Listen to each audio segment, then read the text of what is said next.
Yo, what's good, everybody? Welcome back to another episode of the Gifted Hoops podcast. And I want to say I'm very excited for today's episode. And I'm joined here today with my guy, Zach. Last year, we talked a lot about Cavs basketball. He does a lot of work, a lot of content. He has a pop. I'm going to put all those things in the description box below. He also has a YouTube, so make sure to tap in there as well. Feel free to introduce yourself to the people, my man.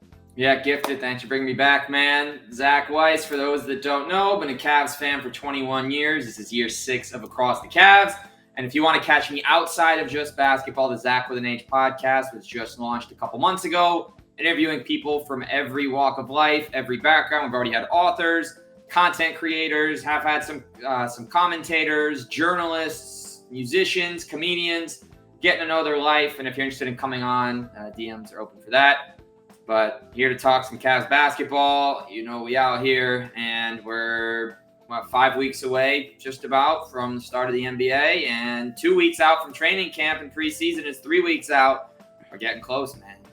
Really close, real close. Again, big shout out to Zach. He be getting to it. He's a hard-working man. He's been pumping out a whole bunch of content. And I got to say, I have a different level of respect for content creators that still make content during the offseason. A lot of people just say, okay, basketball's done, I'm going to rock out. Not us. You know what I'm saying? We continue to work hard. So I'm very excited for what this conversation is going to entail.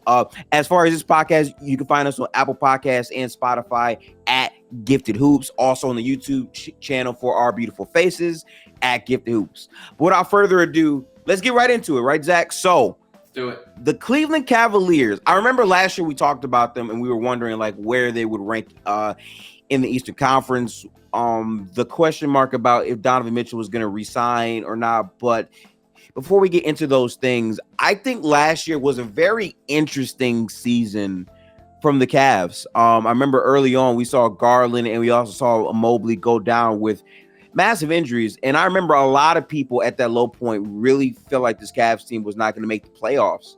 What was your perspective at that low point, and how did it feel to transition from that to they won 16-1 games, like the most amount of games without LeBron James on the roster in Cavs history? How did that feel?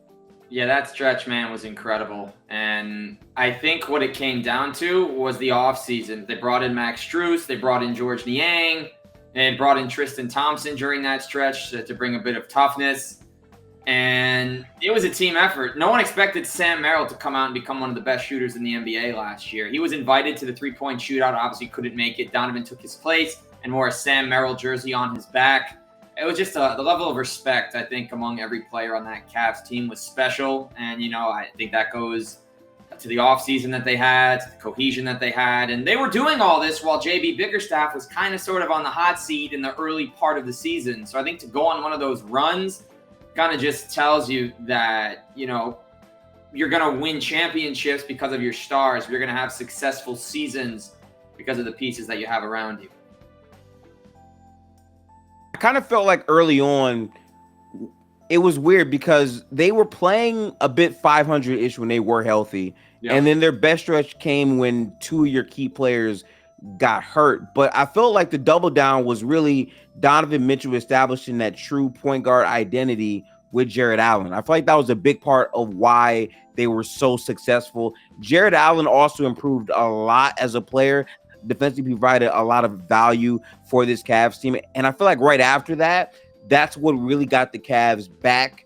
And then once their injuries healed up, they began to start to understand how to gel together even more with the additional spaces provided on this team. I feel like that was a very important moment for the Cavs to not really give up on their season. Obviously, there were so many question marks about the head coach, if he was going to be fired or not, and then Donovan Mitchell, if he was going to resign or not. And thankfully, your season ends. And now in the offseason with Donovan Mitchell resigning, Evan Mobley resigning, and Isaac Okoro being an absolute steal, which we'll get to his contract and value later. But how does it feel to have all of these guys locked up for another season of Cavs basketball?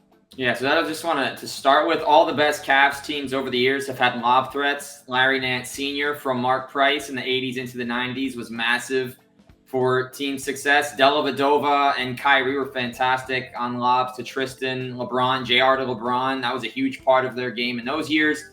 And then coming back these last few years, whether it was Larry Nance Jr. and now more so with Jared and Evan catching lobs and throwing it down, they throw them to each other. I think it's a huge underrated part of what they do. But feeling great that Don is officially back. Had a strong feeling that he was going to return. But, of course, everything is fluff until it actually becomes official to Woj or Shams or Chris Haynes or Mike Scott or anyone says this is what's happened. You don't know what's actually going to happen. So I think Donovan re-signing is pretty much saying, hey, the trade was a lot. We've seen what Lauri Markkanen became. We've seen what Colin Sexton became. That's 4 years of first-round picks. And it's showing that the investment's worth it, that Donovan likes being here, which we kind of already knew, but the media seems to want him to play in the blue and orange or the purple and black in LA. But it's great that he's back. It's fantastic to see Jared Allen, get his extension. You see Isaac Okoro finally re-upping, which we're going to get to. But the only guy, and I think the what's most important here, the Cavs roster last season, there's only 2 players not back, and neither one of them have signed elsewhere. Damian Jones, who was the 4th-string big, and Marcus Morris, who I'm surprised is still unsigned. But they've got everyone back. They got a healthy Ty Jerome, which might mean absolutely nothing, but it gives them a scoring guard who's 6'5", who missed 80 straight games to end last season and kind of threw Craig Porter in. So I'm very excited to bring in the crew back. And I do want to give a quick shout out to Craig Porter, because during that stretch where you guys went 16-1, just based off how injury ravaged this team was, Craig Porter played a pretty important role and was better than a lot of people thought he could be. He provided good value for the Cavs. So for them to largely have the same roster moving on, that continuity edge is always going to exist. But the one part of their team that is very new that I'm curious to see how the team will respond to is the changing in head coaches. For you to fire J.B. Bickerstaff, a coach who was already on the hot seat for the majority of the season, and replace him with Kenny Atkinson, I feel like this is a very dramatic step for Cleveland. I want to know from your perspective, did you think JB wasn't the right fit for this Cavs team? And what do you think Kenny Atkinson can add that's different from what JB did? Yeah, so honestly, myself and many Cavs fans alike had these very instant reaction whenever the Cavs would win or lose. Oh, JB, good job. Oh, JB should go. And it happened a lot the last couple of years.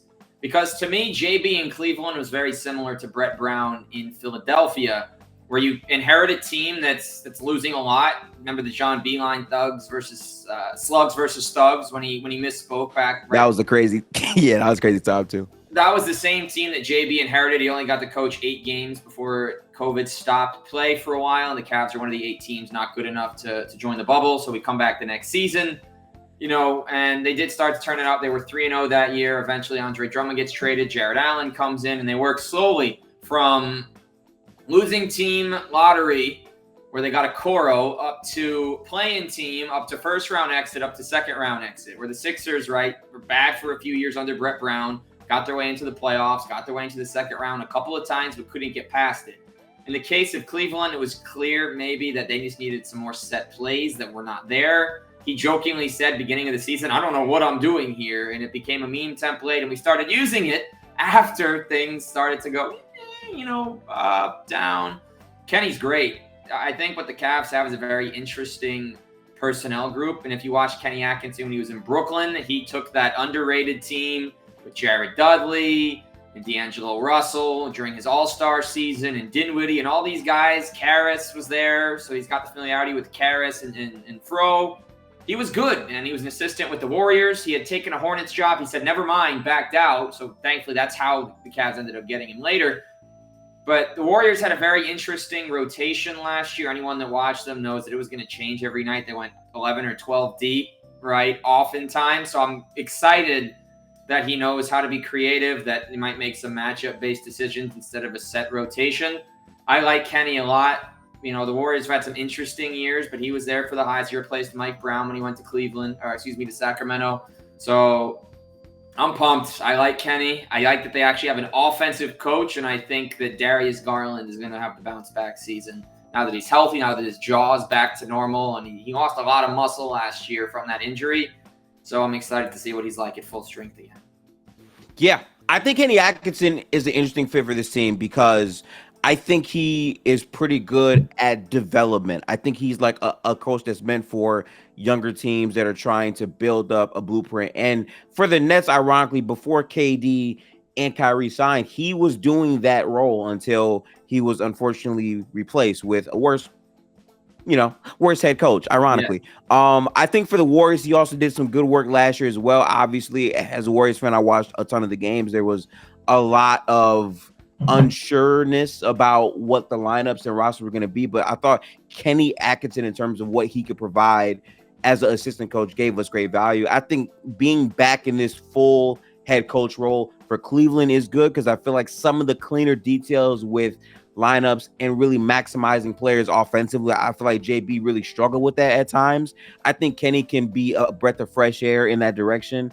And from what we heard from, I would say, Marcus Morris and a couple other players on the team, they kind of were ready for like a new voice in their coaching staff. So having him there is a breath of fresh air. Also, the bond he has with these players who came from the Nets is pretty big. Again, I would say LeVert and also Jared Allen are big pieces. And I think for him to have that understanding of how they play can be a big part for the Cavs this upcoming season. I think to have him in lockstep with Donovan Mitchell and Garland is huge because, as you said, Garland went through a lot last year. I mean, going through a jaw injury for that amount of time and then coming back and not really having time to like get back to yourself. He lost some weight because he couldn't really eat things. He couldn't really keep things down. And that's just hard to play basketball through. That's why I feel like last year his season wasn't where people thought it could have been based off of his talent. And this could be a big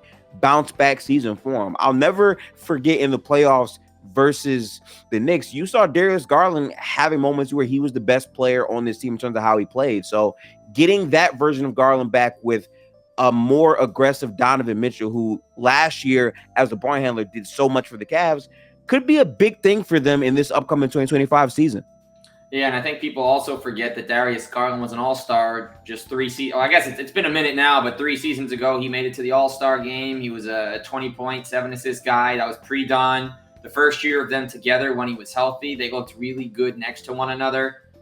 And yeah, it's not something I even personally had considered. You don't see all that many jaw injuries in the league. You do see a lot of shots to the face. It's unfortunate. You've seen Darius getting his eyes popped. He missed games 2 through 9 the year before when Gary Trent popped him in the face on opening night.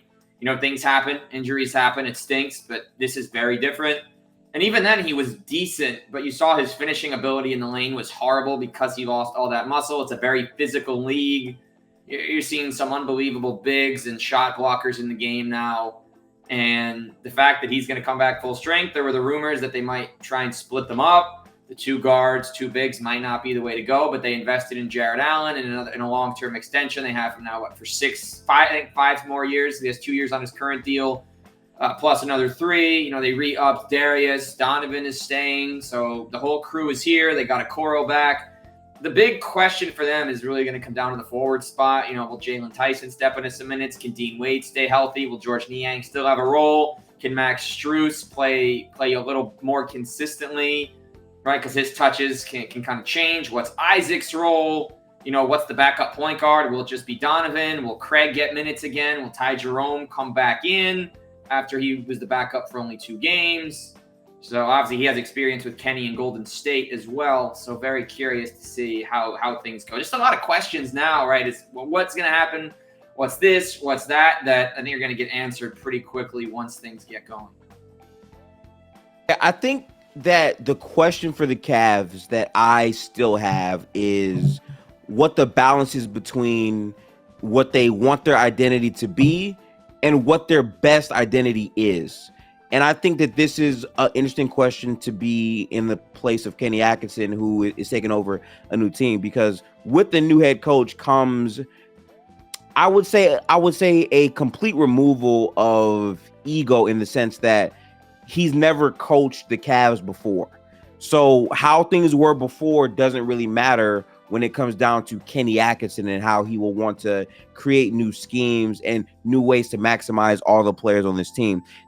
The thing that's interesting about the Cavs is their identity is unique compared to all 29 other teams in the NBA. They have a front court with Evan Mobley and Allen, who together defensively are supposed to be one of the best rim protecting front courts in the NBA right now.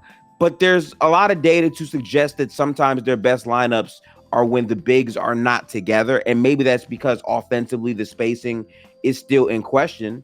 And that kind of takes us to Mobley. I think Mobley is a big piece of this puzzle that the Cavs are trying to figure out, because his development as a player year by year, he's gotten better. But him becoming the big to actually elevate the spacing a bit more with the passing to Jared Allen for lobs, and even Jared Allen being a better passer than people give him credit for, I think figuring out that lineup is huge for them, because if they're able to play their best games together with Darius Garland and Donovan as their creators, that only leaves one more question, which would be, can you get a consistent small forward to fit around those four?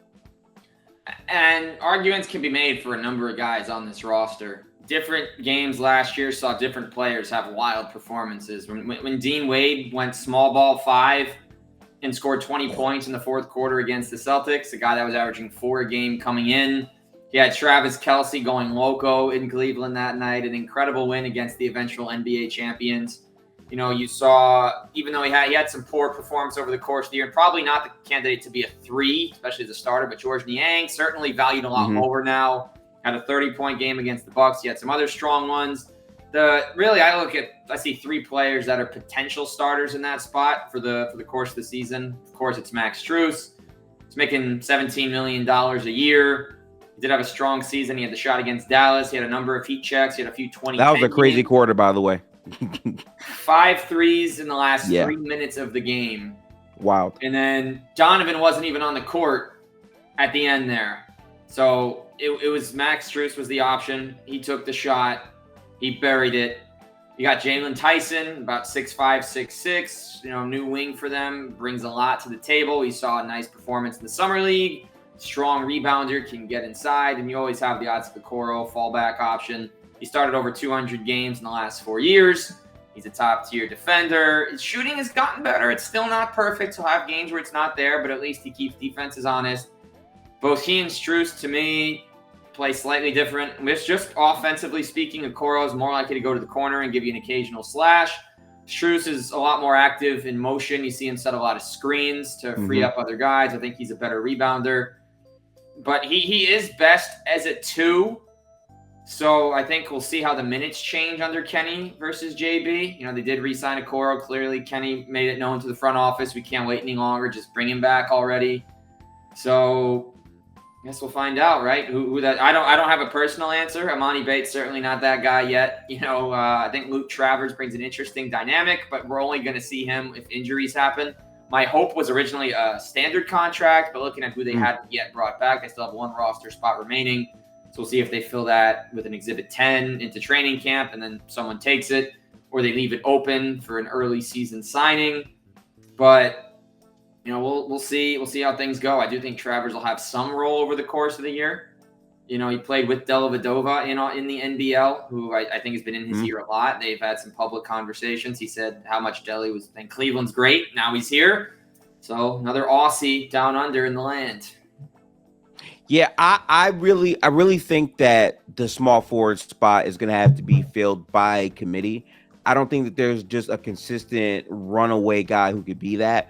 Isaac Okoro is a guy that I'm very interested in, because for the past 2 seasons, you've seen his shooting really improve. He used to just be a complete non-spacer in any way. He just could not shoot the ball. Last year, he marked a career high in three-point percentage, where he shot 39% on a career high attempts, 3.1. But as you said, the types of threes are not like Max Strus threes, where Max is going all over the court, where like his off-ball gravity is creating, basically like lanes for Allen or Mobley or even active other cutters on the roster. But defensively, I think he's the best out of all of the options so far that you mentioned. And I think for the Cavs, they're really looking for a defensive tilt with their shot creators in the backcourt to make everything make sense. So I think his breakout year could be a big thing for the Cavs if he's able to shoot the best on higher volume, especially with what his defensive tools are.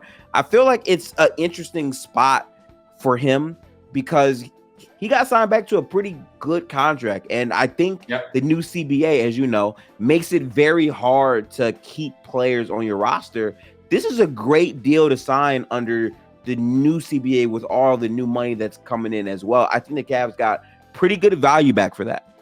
It's hard to say what he would have gotten if potentially they talked the year before. At 3-year, 38, not bad.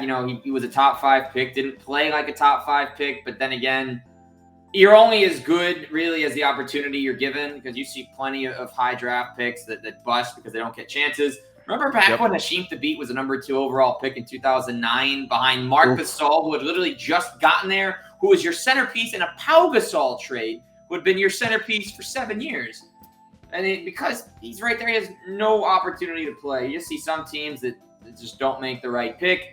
Obviously, Isaac Okoro has fit back. There weren't too many guys that they were considering at the time that you've looked at that are that much better. Of course, Denny Obvious had some serious growth in the last year. He was one of the other guys they were looking at back in that draft. I'm excited to watch him in Portland this year. I think he'll have a better chance than he would in Washington. But that's good. It is good value. He's a defensive stopper. I think he's all NBA caliber. Don't think he still has the recognition league-wide yet. But his defense, to me, is elite. You look at the numbers of guys that he guarded in the Boston series, and I think his shooting is good. I like it. I still wish sometimes, it was more consistent.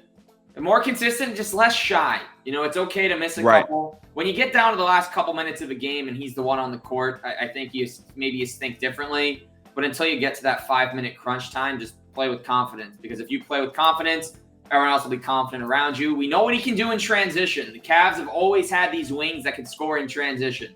Jetty Osman was so good at getting to the basket on those, downhill breaks. Isaac's been the same. Max Strus is a very solid finisher inside. He doesn't get enough looks there, in my opinion. But we'll see what happens, won't we? Right? I'm excited for Isaac to be back. I think it's huge. He's a fan favorite, no question. They love him in the locker room. And I think that's important to bring back the guys that are well-respected, that play hard, that have that mindset of we can take anybody anytime. And you watch him defensively against the best. The Cavs did so well defensively against Boston's wings. They lost the series. They lost in 5, and there were some blowouts. And they played them hard, and they weren't healthy. They didn't have Allen. Donovan Mitchell himself missed. He missed a few games. He was hurt. He was hurt the whole playoff. He had the leg injury that hadn't healed, and yet he still managed to put up 50 in a game against Orlando. And he was giving them fits. That the game they lost to Orlando, Game 6, where he did have 50. The end of the game, you saw how much he was limping. And I will just close. We're talking about Okoro, and I know we're going to transition, but I just want to add that people talk about how small the backcourt is, but you can't underrate how solid defensively Donovan has become. His ability to get into the passing lanes for steals and ignite some transition opportunities. I think he averaged 1.5 last year. I don't have the exact stat in front of me here. His defensive rebounding with his vert to close possessions. Not all 2 guards at his size can do that. It can work with the 2 of them. I know we're going to get to that. But Donovan's defense, his rebounding ability, his athleticism, I think is still underrated just because he's been hurt late in the season his first couple years in Cleveland. Yeah, I definitely hear that. I actually pulled up some of the most productive lineups for the Cavs last year. Can you guess the number 1 productive lineup in terms of minutes played? I'm curious about that. All right, so I'm going to guess that we have. Actually, it might have been one of the lineups when Darius was out. It's either the original starting 5 of Garland, Mitchell. I'm going to give you 3 options here. Okay. And we'll guess. So the first option would be the obvious choice, but might not be. Would be Garland, Mitchell, Strus, Mobley, Allen. The second one is where you swap Strus for Okoro. Then my other option would probably be when you switch Donovan to the 1, Strus at the 2, with Okoro/Wade or Niang, and then I think it was Allen would be the center in that lineup. If that's my third guess. I think your third guess is correct. According to Cleaning the Glass, per 484 possessions, this was their second most played lineup of the season. Obviously, many injuries. That's why things are how they are. But this lineup is a plus 20.7 differential in the league that ranks amongst the 89th percentile. Donovan Mitchell at the 1, Max Strus at the 2, Isaac at the 3, Dean Wade at the 4, Jared Allen at the 5. This lineup was also in the 86th percentile defensively. They gave up 103.1 points per possession, and they put up 123.8 points per possession. You saw a lot of value there with those lineups. And I think really what that lineup speaks to is just the ranginess and also like the shooting that's present in that lineup. But that's why I put so much on Evan Mobley's development, because again, what he's looked like in terms of his off-season workout videos and what he specifically has really been working on is his comfortability shooting the ball. Because again, just like just like the point that you made about Isaac Okoro, right? Sometimes it's not just about what you shoot, but it's, are you confident shooting it? Because a part of the defense respecting you as a shooter is knowing he's going to shoot the ball. No matter what, like, he's going to get the shot up. And I think that Mobley, as a big that needed more time to get that sense of comfortability, if he's getting more comfortable with just actively shooting the ball, it's going to tweak those lineups to make it a lot more potent, in my opinion. No, I agree. And there were games when he first came back from his first long-term injury of the season where he looked very good shooting-wise. He was putting it up with regularity. He was letting it fly, and you saw several games where he was making one. He had a couple of games where he made multiple threes, which wasn't really a thing before. Had a stat that they didn't lose games where he'd made a 3 over the previous couple of years very often. They had a long winning streak when he made at least one, and he doesn't need to make them. Really just to keep the defense honest. He is very solid inside. You know, it's game to game. When you have 2 guards that can also score, it can be hard to get the big involved. I do think that the Cavs are going to work on that more. You know, also Jared Allen playing with Kenny. I think they might find more creative ways to get him his touches to allow more for Mobley. There's always going to be a game where one of those 4 guys might just be a non-factor. It's going to happen from time to time. You can't expect all 4 to hit their averages every night. Can Donovan score 28 while Darius scores 23, while Mobley gets 18 and 13, while Allen also gets like a 15 and 12? There's going to be a night where someone takes a back seat, and most often it would probably be one of those 2 bigs. And I don't think you're going to grade them on their stats this year. I think you just want to see efficiency. So not the averages, but the percentages. Right. And how they play in select games. So I think Mobley as a shooter is going to be fine. And I like what he brings. There's a reason he's here. There's a reason he got that the big money this offseason. There's not much he doesn't do offensively. Remember, he was a DPOY runner-up in his second season. He was, his second season, correct. Let's not forget what he's capable of when he had the huge game against Boston. You know, there's a lot he's done. He's had some monster nights before. I do think we're going to see plenty more of them. And if he can stay healthy the whole season, maybe get a sporadic, or rather just a quick rest here or there, they'll be fine. I do think that in order to be successful this time around, they do need to have them both healthy. The one difference, maybe it's not a difference, they still don't have a third third center yet. Tristan's the only big on the bench. I think they're betting on Dean Wade to play big man minutes this time as opposed to the past. So let's see what Mobley does. You know, I think the sky's the limit. I think many people believe that the sky's the limit. He was a top 3 pick. The fact that they were able to get him, that Houston wanted Jalen Green, who fits them well, but I think he's what they needed at that time. Trying to imagine the Cavs having a different player than him in that draft, in that spot. I don't think there was anyone close at that position, except Şengün from the same class, but wouldn't have fit the role in Cleveland with Allen already there. So I think he was the perfect pick. And while he was the obvious top choice to those watching, to those in the organization, it's still a pick they had to actually make. So yeah, love Evan. They're going to miss having his brother there. Isaiah will not be there this year. They already used up their 2-way spots. So yeah, tough. That is absolutely unfortunate. But to speak about Mobley just a bit more, I think the reason why I'm focusing so harshly on the front court is because we saw multiple different looks from the Cavs identity-wise, right?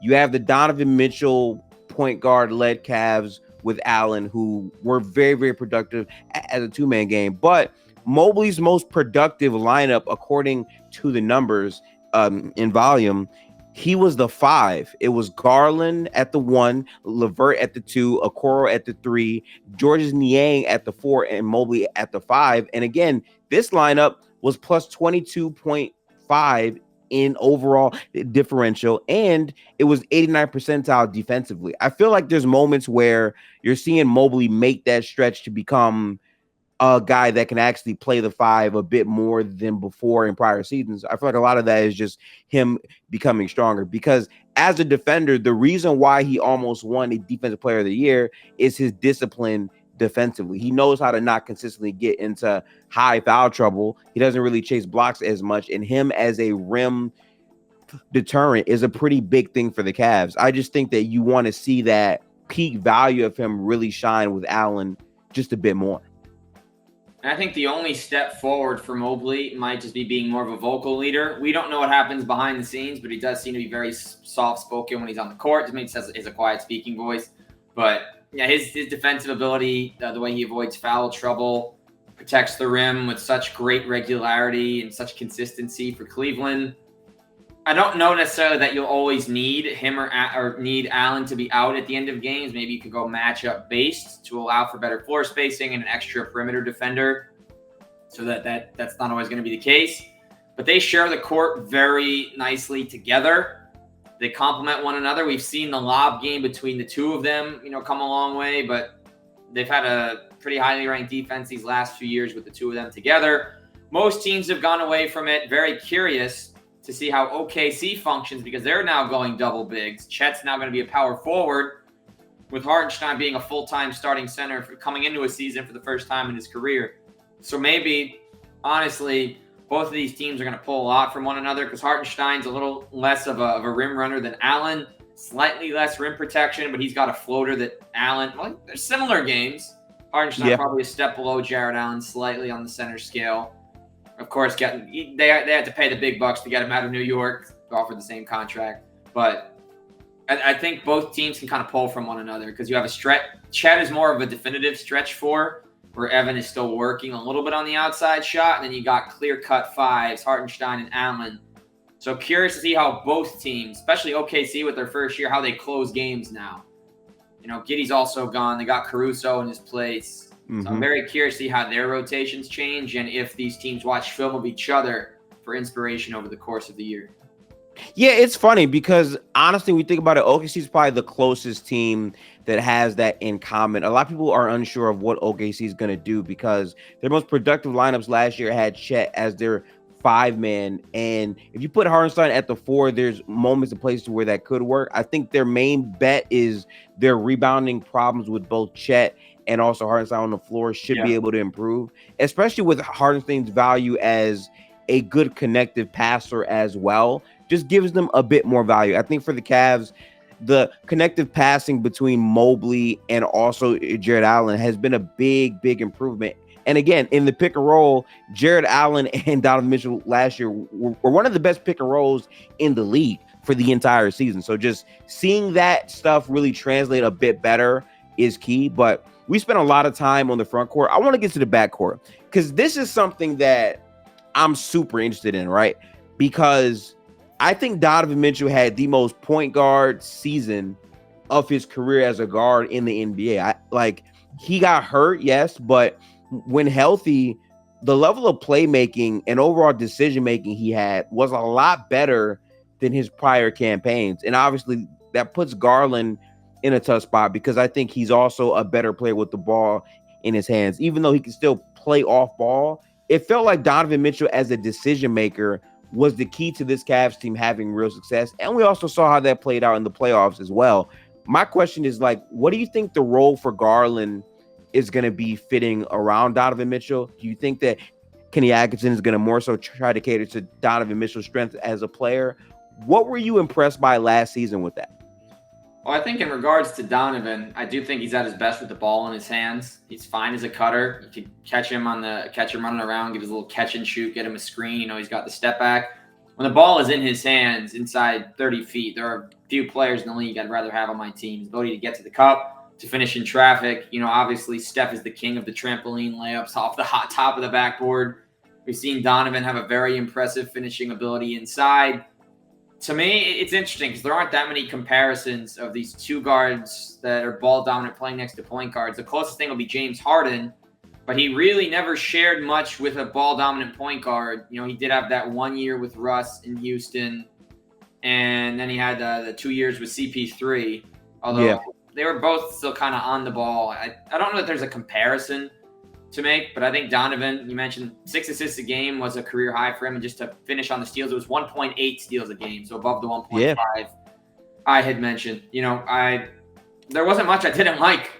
He didn't have a 70-point game, so that was sad. He couldn't do it 2 years in a row, but he can score from anywhere on the court. He can close games for you. You saw him on opening night against the Nets deliver in the final moments, first game of the season. There hasn't been a situation he hasn't ever been able to be successful in the regular season. Of course, the big goal is going to be, can they clear round 2? Something like he and all the Sixers have never done, get past the second round of the playoffs. But coming into this year, I think maybe you might see Garland a little bit off ball from time to time. I think the most important thing, and what Kenny needs to fix, when this team ISOs in the last 2 minutes of games, it's never a good idea. It does not work for them, especially with the personnel grouping. They don't get the bigs involved until there's 8 on the shot clock and you screen for a switch. Darius dribbled out a lot of late possessions in which he could not make shots coming back from the jaw injury. That was the biggest difference when he was sharing the court with Donovan. I think it should be clear cut. It's Donovan's team when he's in the game. If he opts to defer to Darius, that's his call. I think every play that comes in from the bench in these late game situations, which is really where it's going to matter, I have no problem. I think the two of them can coexist fine, playing 20 minutes a game or so. The first 5 minutes of the first 5 or 6 of the first 5 or 6 of the third, possibly closing the game. So the last 4 or 5 minutes of the fourth, and then probably that tail end of the second quarter where you go all starters before someone comes out and someone else goes back in.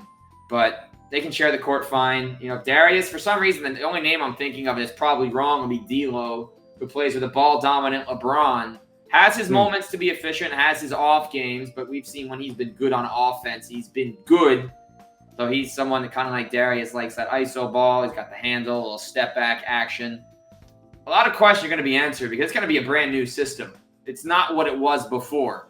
Mm-hmm. So you can look back on last season and see the moments where Darius was still okay, but Donovan with the ball in his hands, putting up those 10 assist nights, 30 points with such high efficient offense.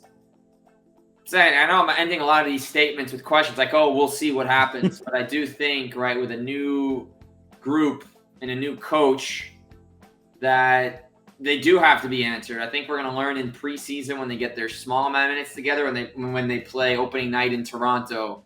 I think that we're going to get a good idea. And then when they play Detroit against JB in the second game, we'll get an even better idea of what the fans think of JB. Not your question, but their second game of the season, home opener, brings JB in Detroit. Huge, yeah. That's going to be a fun game. That's going to be. I'm very curious to see what the big board looks like. What kind of video is he going to get? And I'm very curious to see, are they going to boo? Are they going to cheer? Or is it just going to be quiet? He was there, got him past some hurdles, but ultimately didn't do enough to stay, which is not surprising. He had his moments. Yeah. I think he's a good head coach. I don't think he's a great one, which is what the Cavs want, and Kenny is a great one. So that's what in addition to the backcourt, I'm very curious to see the announcements that night. Yeah, I like your point about Darius Garland and his occasional struggles alongside Donovan Mitchell in terms of consistently attacking the switches when they were mismatch hunting, because his jaw, again, really impacted a lot of his overall strength in terms of getting to the paint and finishing. That's why I feel like he had a lot of moments where he was extremely inefficient. But I think having a whole offseason to heal up from that and going into year 3 with Donovan, I think is huge, because there was a lot of chatter about if the Cavs re-sign Donovan Mitchell. Apparently people from Garland's camp wanted them to try to trade him, but that hasn't happened. These are rumors, right? We're now living in reality for what this upcoming season is. And I don't think that Donovan is this guy that feels like it has to be him or die. I think he's shown time and time again he's willing to sacrifice for the team. And I think their identity is their 4-man. Like, they can have moments where all of them can get you 15 individually based on how they play basketball, with screens, with free-flowing offense, movement, and then, expanding their game a bit more in transition. I think Kenny is going to emphasize getting your opportunities out in transition more so the half-court offense becomes a bit more focused, I think. Yeah, I think it's important. I think when you have enough shooters in the lineup, which they do with Darius, Donovan, and Strus, you'll have enough size inside.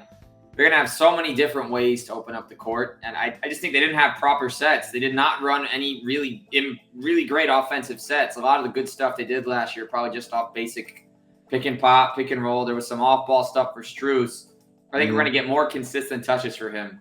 And that's my biggest gripe with last season, truthfully, was that you'd see Strus have these fantastic moments, then you also go 4 or 5 minutes, he doesn't touch the ball. You go the whole fourth quarter, he doesn't get a shot attempt. When he's him and Donovan both, all those two and Darius can all be 40% three-point shooters.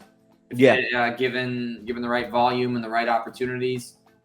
So I just want to see more consistency. I do think Strus is going to play less minutes this time, probably than he did last year. I don't think him at small forward for long stretches is necessarily the way to win a full game. It could win you the end of a game, but I still think you might get a Coro. There's so much can change, but I do agree that transition sets are vital, and I feel like so many times last year the Cavs weren't sure what to do in those spots.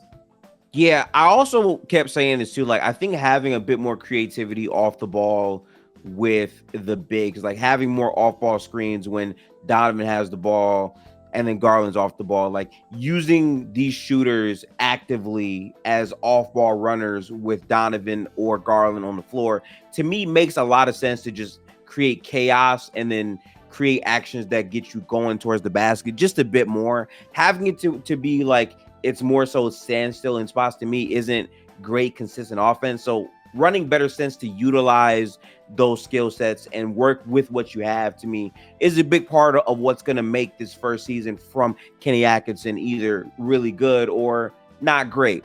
And I think he does have a core understanding of those concepts, especially with, again, his understanding of who LeVert is as a player, and also Jared Allen, which are big players in this entire puzzle that is the 2025 Cavs.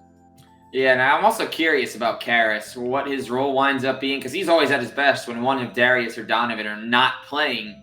Always, yeah. Yeah, he gets more touches. He gets more playmaking opportunities. We've seen some big gains from him, but his contract is also up after next season.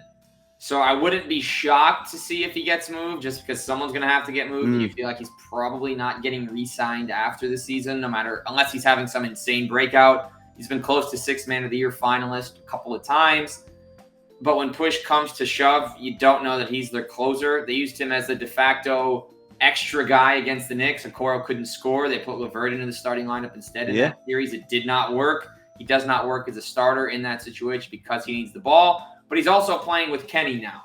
So maybe that'll end up changing some things. That's probably why he's still here to start the season and didn't get moved yet. I am surprised they brought all their wings back together. Obviously, Marcus Morris is still a free agent. Could come back. Could also go to Philly. I believe those are his 2 final destination choices. But LeVert, I don't know that he's still the X factor when they're healthy. But I feel like guys like Sam Merrill, if he can carve out a consistent role, because some nights he can go off shooting. Some nights, he is very small. There were rare occasions he played with Don and Darius. He probably takes the spot of one of them. But with the return to Ty Jerome, and you also have Craig Porter, and you have all your wings, and you have Tristan, the rotations are going to dictate who the extra important guys are. We haven't even talked about really Jalen Tyson out of all the names we just said. And if they're only going 9 deep, I could see, but I think the Cavs could go have a 10 or 11-man rotation, probably closer to 10, where you're probably not going to get all 5 reserves in at the same time for very long, like Golden State, your Warriors are doing last year, just because I don't think Jerome or Porter as the number 1 guard on the court with both Donovan and Darius out would work. But I feel like all these different personnel groupings that they have to choose from should see some minutes together. So maybe over the first month, you're seeing everybody get a chance. You're seeing some DNP CDs. So by the time you get to the December and the in-season tournament playoffs, because we don't know the whole December schedule, they did that thing again where they don't have the full dates picked out yet. I think that'll be very telling of what may happen. It's the bench, it's the rotations, and I just think Kenny's a rotations guy. He's in the Steve Kerr tree now because that was his last stop of here's how I think rotations work. So let's see what he goes with. Yeah, I'm very interested in Kenny and what he thinks of the second unit because I will say I think off of the bench, the guy that still has the most juice offensively as a creator type is probably LeVert. Yep. And I think that we saw LeVert play his overall best basketball under Kenny. I think he has like a real understanding of what maximizes him, what lineups can really work well.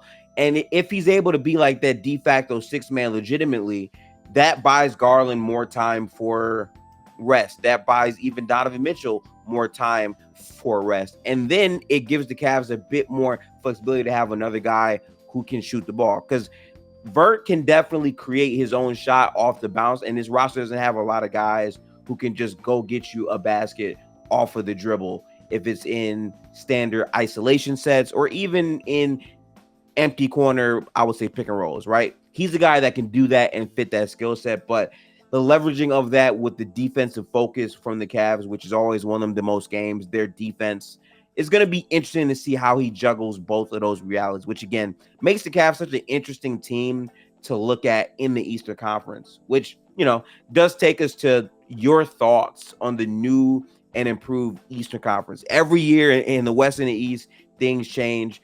The Eastern Conference has retooled and become very, very strong, especially up top. I want to get your thoughts on where you think the Cavs fit into that mix.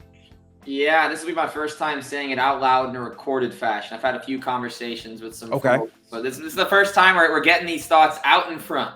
So the teams I would say are definitively better than Cleveland on paper would be the new look Sixers, adding PG and Eric Gordon and all these different wings. They got Andre Drummond backup center. They got Reggie Jackson as your third string point guard is pretty good, I would say. I think the importance of Kyle Lowry to them coming back.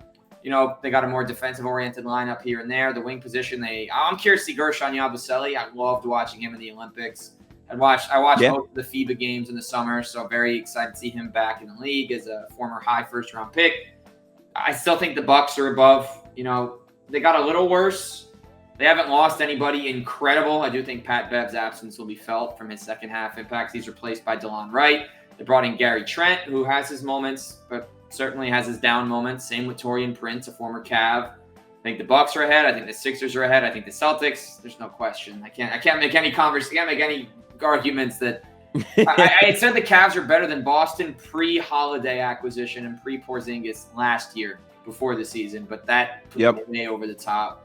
I would argue that they're right there with the Knicks. I know the Knicks have the supernova, but I also want to bear in mind that they've got Jalen Brunson and they got Randall coming back, which I think kind of complicates some things. Hart and DiVincenzo are very good as starters. Let's see how Dante plays as a reserve this time, how Hart plays as a reserve. Because, my probable starting lineup that we see them use will be Jalen, OG, Mikhail, Randall, and Mitch. If Mitch gets hurt, they're back to Jericho, Sims, and Precious. I don't think this year is last year. There's some film on the confusing Knicks. I like their depth. With Landry Shamet just joining yesterday, they got Tyler Kolek as a nice emergency point guard behind Deuce, who he was incredible at Marquette. Tyler Kolek, saw him a lot. I think Orlando is still below Cleveland. They pretty much had the same record last season. They added KCP. They really didn't lose anything. They brought back Goga as well. They still don't have a really de facto dominant point guard, though. They don't have a facilitator that can get you 7 or 8 assists on a given night. Jalen Suggs is a defensive stopper. So is KCP. Yeah. I think they're going all in on defense. And the only roster move was KCP for Ingles. But now I want to see from them, can Anthony Black and Jet Howard step into role? Because if they don't, they're the exact same team. I understand what KCP brings, but that doesn't move the needle for me. I don't know if I'm missing any other teams. I think the Cavs are in that top 5, 6. I'm going to pull up the East teams real quick so I can properly assess this before I toss it back. All right, yeah. So I think the Cavs are still better than Indiana. I'm excited to watch the Pacers. Okay. I think the top 6, you'll probably get Orlando out of the top 6 and Philly in. The rest will be the same. Very low on Miami. I don't like anything they're doing. I don't like the Rozier, Hero, Jimmy. You know, Rozier and Hero cannot share the court together. I don't think that is successful basketball. I think they have some other moves to make.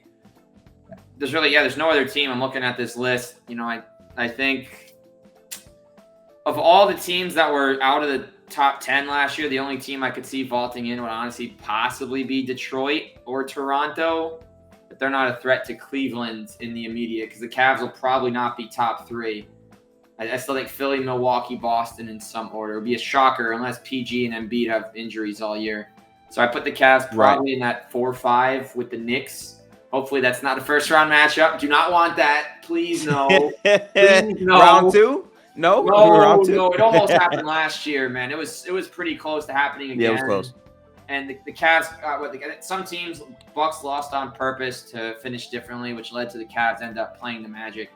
But didn't the Cavs also do that for the Magic, or am I wrong about that? They did as well. They were playing Charlotte. They lost on purpose. JT Thor, now a Cav. All those guys over there. I will say, Ashley, I will shout out Charlotte. I am very curious if they're at full strength. I like their new head coach a lot. Yeah, Charles Lee has him playing pretty hard in practice. If LaMelo Ball actually stays healthy and out of the headlines, he's just done some weird stuff. He doesn't know how to drive a car properly. He just goes 100 out of the lot every time. And he's got Mark Williams. If he didn't have back problems, they could have actually had a low post game.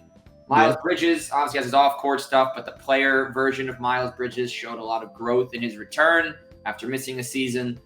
So they're not going to be great. But I think them and I think the Hawks are going to contend for those low spots. Now with DeJounte gone, they're going defense with Dyson Daniels probably starting next to Trey this year. And then full Trae Young ball with the emergence of Jalen Johnson, which for me is one of my favorite players in the league.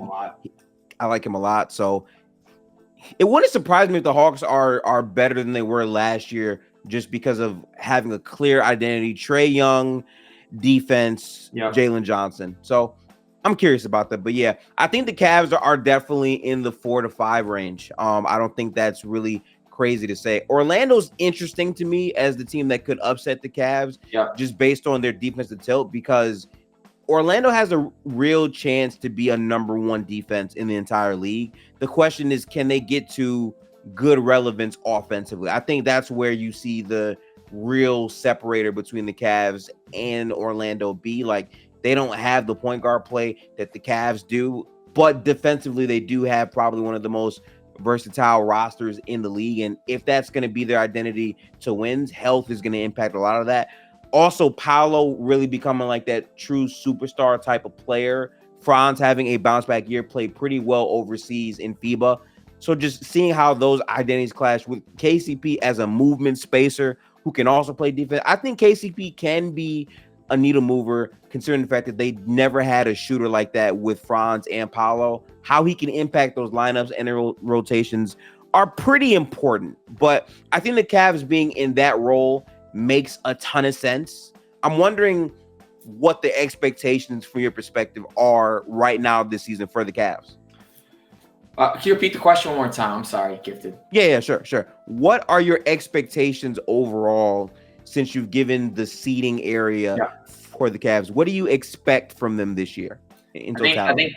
I think the East as a whole has gotten better. I see 50 wins. I think 50 wins is the benchmark they have to have. They won 48 last year. They were close, these last couple of years, and I think they won 51, maybe that Knicks first round year. I think I won 53, like 51 or 53. And the year prior, before all the injuries happened, when Mobley went down late and Allen went down, they were on par to be a 50-win team and skip the play-in. They probably shouldn't have been in the play-in 2 years ago, so they probably should have already been in the first round, but injuries made it hard. I'd say about 50 and 32, 49 and 33 range.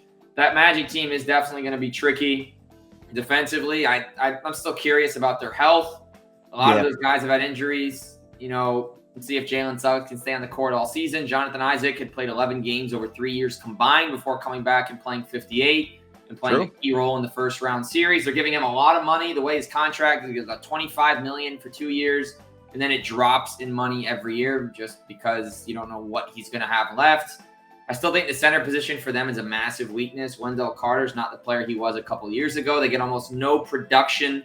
Starting wise, Mo Wagner comes in and he plays all gritty, but he's really only putting up 10 and 6 on average. So I still think that's a position of weakness. I still think Paolo can close games for you, but if you're getting into this with teams like Boston and like Philly who have a Maxey, Embiid, George, Celtics have 5 starters that can all close games, and probably Peyton Pritchard and Sam Hauser could be elite shooters as the 5th guy if one of them goes out, right? Or Al Horford can come in, 38 years old, still looks like he's in great shape. For the Cavs, who have Donovan and Darius and Mobley, I still think the Magic are missing that. And obviously the Knicks are now going to have McHale as a possible closer. Randall, who could get traded this year. I don't know if they did. They'd probably get a center for him. There's a lot that can happen. But for sure, I like the Cavs' depth ahead of Orlando just because at the end of the game, it's going to be Paolo or nothing. KCP is a very, very good player. He's an all-world defender. He's a multi-time champion now. But they still only have one closer. The Cavs have a number. Donovan is that guy, but they have other options. We saw other players step up with Strus hitting his big shot. Dean Wade had his 4th quarter. You haven't seen many of these types of games from the Orlandos of the league where any player can go off at the end. It's usually your top guy. And if it's not your top guy, you're probably taking the loss. See, this is why I want to see round 2 between Orlando and Cleveland, because again, last year it was a 7-game series. Not gonna lie, the series was kind of a hard watch because both teams just took turns blowing each other out every game up until like the final 3 games in the series. Yep. And I just want to see like how different things could shape themselves to be with a healthier Garland, a more improved Paolo and Franz, KCP. I just think that would be a very fun Eastern Conference rematch to see. But I definitely think that's the range. Miami's such a confusing team because I find myself not liking a lot of what they've done either. But I also view them as weird because they still have one of the better coaches in the league. I think Jimmy Butler is under a contract season, and normally players that old in this type of season really take it serious because it's their last chance to get like a super big payday. And Bam Adebayo continues to be one of the most spectacular defensive players in the league who also gets better every year. So they have a case to be higher. They also have a case to kind of just be where they are. They're a really pesky team. So it's interesting. I think the Eastern Conference as a whole has 100% improved. I think for Cavs basketball, seeing your continuity in different parts of the season under Kenny Atkinson and really carving out the understanding and different roles from the past are going to be critical for them really having a successful season. I think for me, based off the roster and what I know the Cavs are, I think a solid expectation is for them to get to the second round. I'm wondering if it's too much pressure to ask them to be a conference finals team. What do you think about that? I don't think it's too much pressure. I genuinely think it's going to be matchup based. Can the Cavs play themselves into a favorable spot where the team they're facing at the top is prone to being upset by a lesser team? Because if the Cavs had beaten the Knicks a couple of years ago, it would have been them in the conference finals, probably not Miami. I think the Cavs probably would have beaten that version of the Heat in a playoff series if they had, but they couldn't clear the Knicks. That was one of the clearest paths that presented itself. And very rare out of the 4 or 5 to get a finals berth, but it did happen those 2 seasons ago. I think a conference finals is important. I think if a first round exit is a step back, I even think a second round exit in less than 6 games is a step back. You have to move forward. It's a new coach. I think Kenny's going to have 3 years. I think he's got the duration of Donovan's next contract to get them to at least conference finals level. You always know that Giannis is lurking. The Celtics are right there. The Knicks are right there. Indiana's coming off a trip. They're not going to go away, but we're going to see. They're definitely going to be a tough out in the postseason. They also didn't improve, so they're getting Benedict back, but everything else is the same. They spent a lot of money to keep their bench, so we'll see what that means for them in the long term with some of their other young starters. But I like the Cavs coming into the year. It might be a different conversation after Game 81 when we're projecting who they might face in the first round. But I think they're good enough to get to the conference finals. There's no question about that. It's can they deliver in big games, and in the regular season, can they have a winning record against the top 4 of each conference? If the answer to those things are yes, then I think we may well see them be a final 2. Now, going to the finals would be a dream. And anything can happen. This isn't 2K. I know it's not 2K. You can't just sim some games and get some W's. These are real games played in real life. Things happen. Fatigue happens. They're good enough to do it. I hope they do. I wouldn't be disappointed with a second round exit again. I think a first round defeat is the only L for this season. I don't see a way that they miss the top 6. The East is good, but there's no way they're a play-in team. Get in, win, and then honestly, they haven't won a road playoff game in the last 2 years. Actually, scratch that. They won game 2 in Boston, so excuse me. And in the first round, I was going to say, they've not won a road playoff game in the first round. They're 0-5. They were 0-3 in Orlando. They were 0-2 in New York. So, yes, game 2 in Boston is a big deal. That was a massive win. They won in blowout fashion, too. But should they get in, you don't want it to have to go 7 again. Orlando is tricky, but the Cavs are good enough to win that in 5. They couldn't close when they needed. They probably should have closed game 6. But Donovan was burnt, and he was hurt while he was dropping 50. So, let's see what happens. Yeah, I think overall those are fair expectations for this Cavs team. I will be watching a lot more of the Cavs this year just to see how these lineups and all of these work out with year 3 of the core moving forward. A lot of teams don't do that nowadays. Nowadays, it's 2 years. Oh, things don't work. We'll blow up the roster. The Cavs have not gone in that overall direction. And with the new coach, I think we're guaranteed at least 2 more years with this current core, and seeing how far that goes in terms of wins and their playoff run should be something interesting to monitor for sure. Zach, as always, appreciate you. We had a great conversation last year. This year, another great conversation. I can't wait to see how things look during the season. I'll definitely be hitting you for occasional Cavs games during the year. It'll be fun for sure. Yeah, thank you, Gifted. Cavs should be solid again. You know, all of our conversation could turn to mush and could go right out the door. Someone could get hurt 1 or 2 weeks in. You know, we're still a month out, but I think they got the potential to be a 50-win team, to take this thing pretty far. And the Kenny Atkinson regime, I think, is going to be one that we remember for a long time looking back. You heard it here. Well, we'll definitely be checking in on the Cavs next offseason. Zach, you do great work. Keep going. Appreciate you. And as always, I implore everyone, watch basketball. Basketball's about to be back right now. So prepare, because 2025 hoops is coming your way. But peace out, people. Have a good one.